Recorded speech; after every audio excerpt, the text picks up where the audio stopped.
Hi, I'm Lance Rubel from HM6P. From the topic 1 to 3, I learned that cultural diversity is a major strength in the tourism and hospitality industry.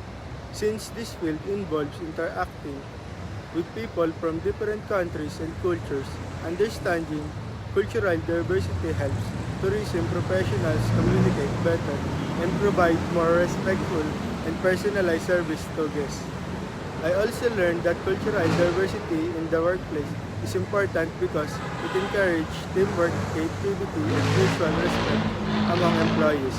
When people from different backgrounds work together, they share different ideas and perspectives, which improves problem solving and service quality. It also helps employees become more open-minded and adaptable in a global work environment.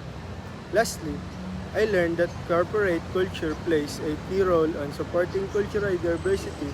A positive and inclusive corporate culture sets the standards for how employees treat one another and their guests.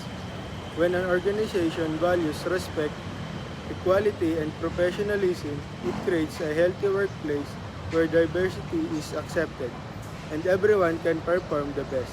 Overall, these topics taught me that embracing diversity is essential from success in tourism and hospitality. Thank you.